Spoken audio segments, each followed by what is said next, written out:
Good morning, Michigan Ultimate Survivor League members. It's the 18th of October, 7:23 a.m. We're doing an early morning riser version of the Commissioner's Corner today.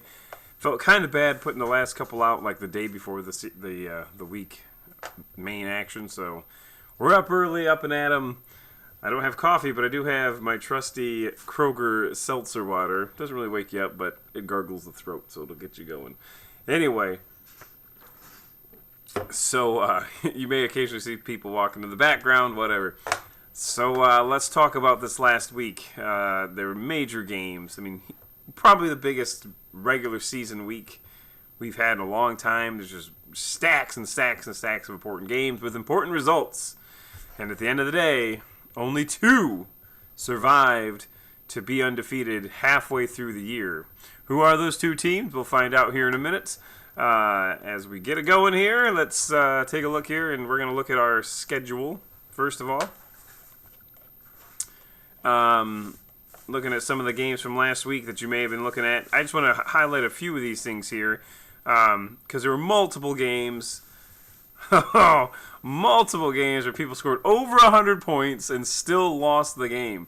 So most notably, Brady O'Bush, we'll talk about her in a minute, scored 108 points last week, but was not enough to beat old Ryan Frazier's 124.20. Then you've also got, not quite 100 points here, but Riverside Rage and Rancors, who were very highly ranked, by the way. They were 4-1 at one point, 93.99 points, and still lost to Carry On Wayward Son. Scrolling down a little bit further, you've got a 95-point performance by Lisinski's Legends, losing to Squadrill's 115. And then you've got 106.84, Rob Jezierski. Funny enough, he brought his A game, yet lost to the Nantab Knights.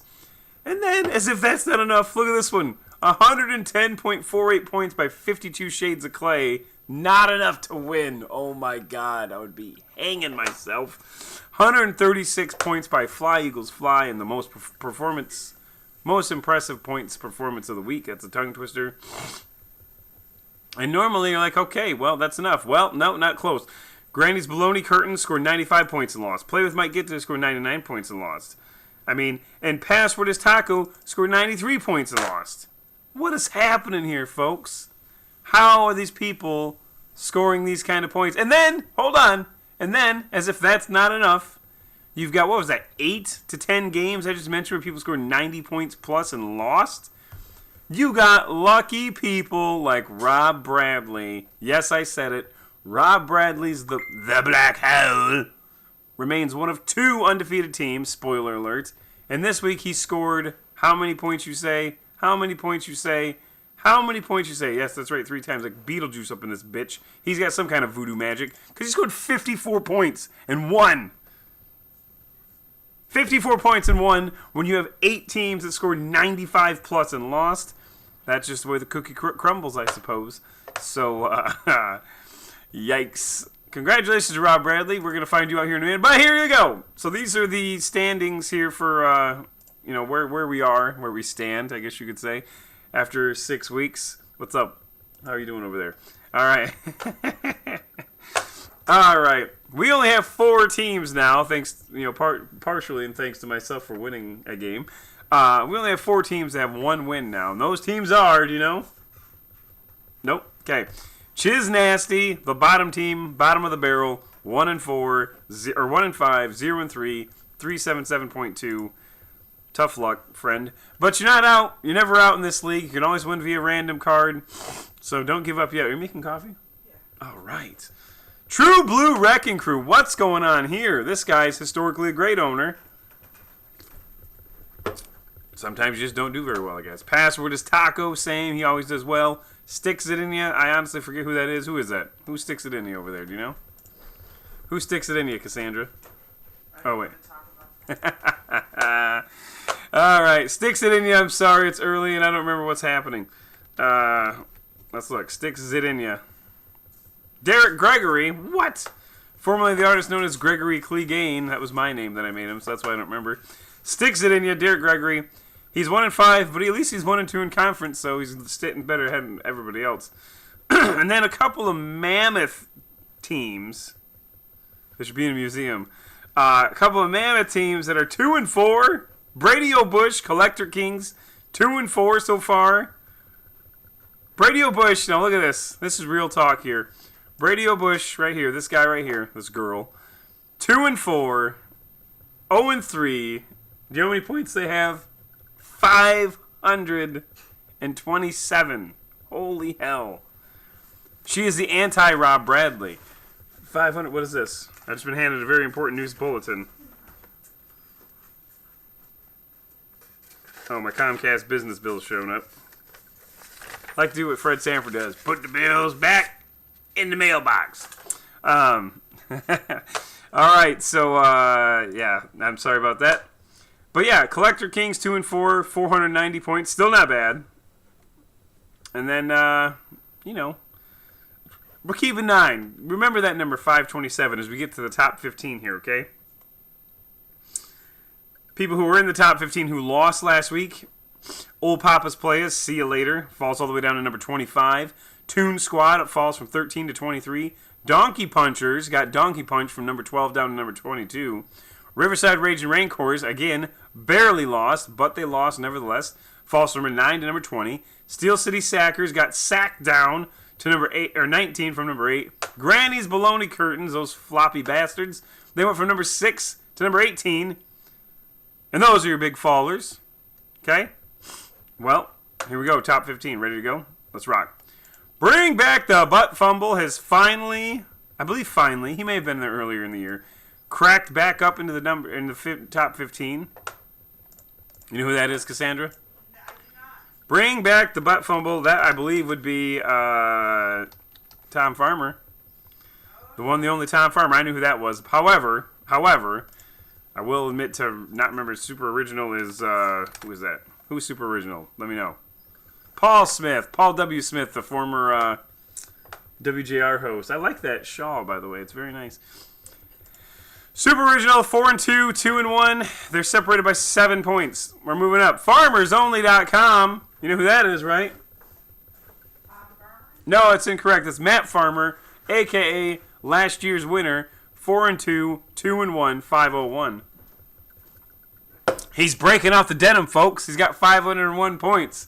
Then we got Cheechki. That's old. I thought he lost. He came back and won this week. Are you kidding me?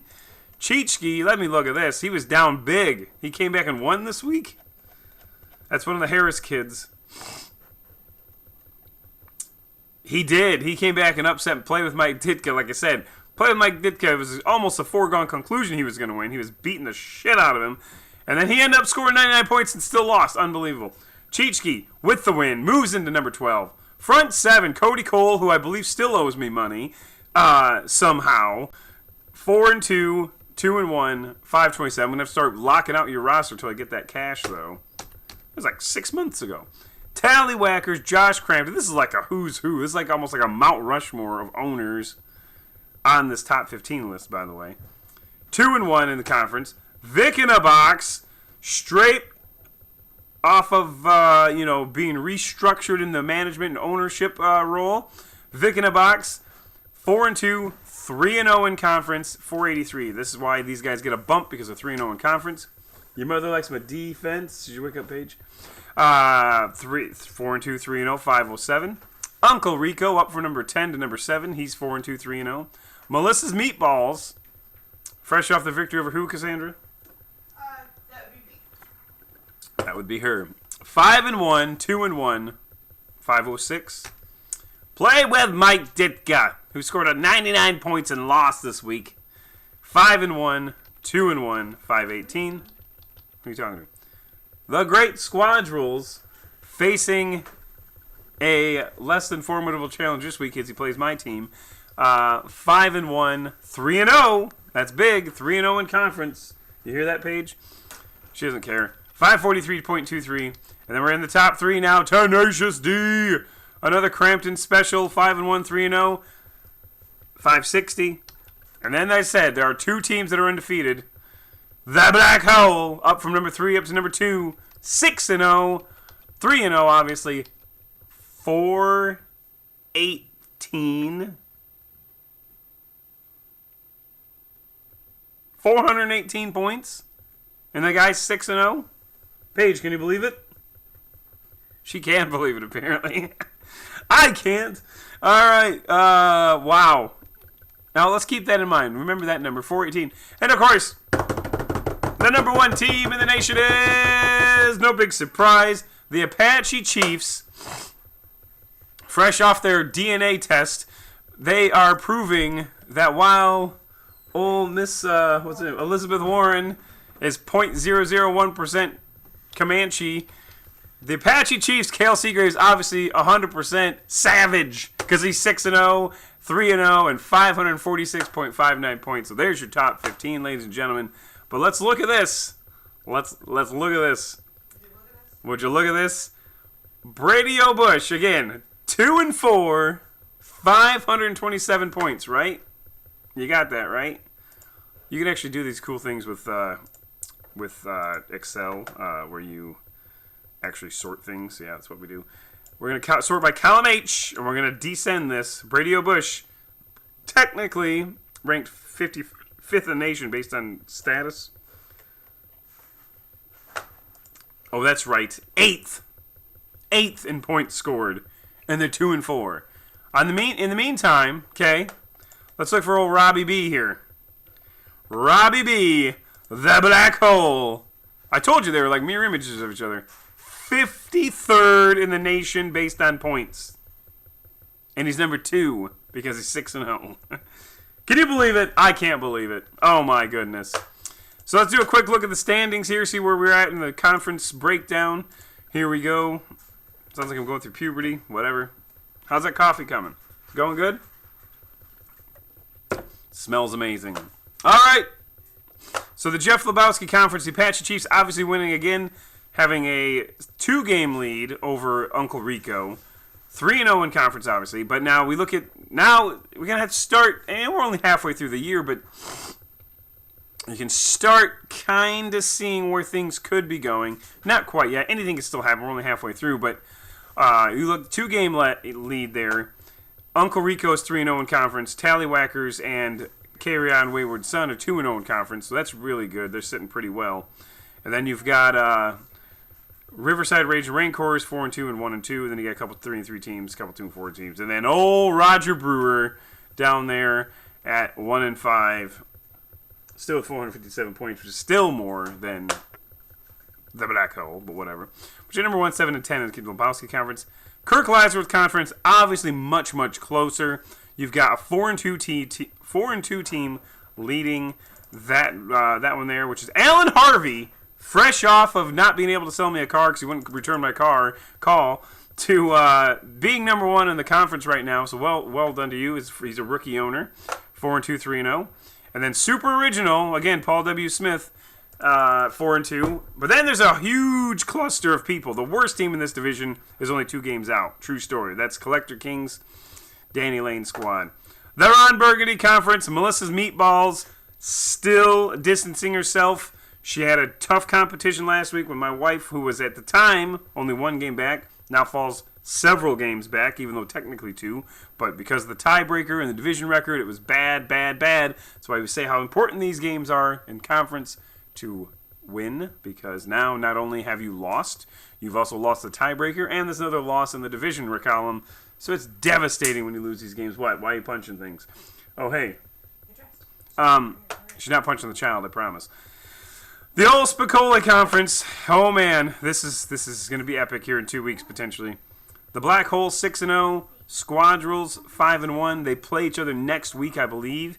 Black Hole has to get by somebody. Please don't have a fight while I'm on this podcast. Squadrils plays me. That's not that hard. Nantab Knights 4-2. And then there's a big drop-off, 3-3, 2-4, yada, yada, yada. The Frank Drebin Conference, this is tight as well, as you can tell based on the fact there's 5, 13, 12, and 15 all there. It's weird the FarmersOnly.com is above Cheechki, but it's because of the tiebreaker. So, yeah, that was a huge win for Cheechki, not only for himself, but also for the rest of that conference to make it so the play that might do, because I have a 2-game edge on everybody. And also that, again, that division loss hurts. And then finally we get down to Brody Bruce Conference. This is going to be another one to watch. We got a 5-1 squad at Tenacious D leading. We've got 4 teams 4-2. Although Granny's Baloney Curtains and Steel City Sackers, while 4-2, both of their losses have come in conference, so that will hurt quite a bit. I got a nice email from Jim Tapolis earlier yesterday saying they congratulate me, saying almost winless, but hey. Did you win this week? You did. Well done. So we're not going to have time to go through the player stuff this week, so we're going to go straight to the matchups for this week. Here we go. Starting up top, True Blue Wrecking Crew, you're 1-5, taking on Now You See Me, Now You Don't, who's currently, I believe, winning that division, right? Let's go back and check it out, because I forget, because it's early. A little silence here. I don't know why this site's so slow, people. I really don't. Everything else moves, but this site is kind of slow. It's kind of frustrating. Here we go. Now you see me, now you don't. 3-3. Yeah, they're not winning that division. Who am I thinking? But he did have a big win last week. Brady O'Bush, carry on Wayward Son. Nobody cares. Nobody cares. Brady O'Bush, you used to be impressive, but now you're just a lowly 2-4 squad with a lot of points. And then Tallywhackers, the Uncle Rico. There's a big game. Number 7 versus number 10. Huge game. Nasty Nutri taking on Bitches Back. The Apache Chiefs taking on Riverside Rage Rancors. That's another game to watch. Craig Monahan's squad barely beaten and scored 99 points this week. Let's see. Old Papa taking on Your Mother Likes My Defense. Dublin Drunks. Yada, yada, yada, yada, yada. Yada, yada. Not a lot of big games here this week. Providence Power versus Squadrels. That's a big game to me because it's my dad and I like to beat him. The Black Hole taking on 99% luck, 1% heart. 3-3. Oh my God. Here's another one. 13 versus 15 in the Battle of the Brothers. This could be the game of the week, Cassandra. Tom Farmer versus Matt Farmer. 13 versus 15. Definitely the game of the week. I don't care what anyone else says. Although, wait. Maybe I do. Because we also have Vic in a Box, number 9, taking on Tenacious D, number 3. Crampton v. Frazier, formerly owned by Josh Greiner. Frazier's taking over the reins for that one. So, all right. Well, there you have it. Some big games this week. Obviously, several. Is that this week? It is. I was looking at this screen. This screen's something different. Several top-ranked games happening this week. Be sure to get your lineup set in. Be sure to, I don't know, be awesome. Take it easy.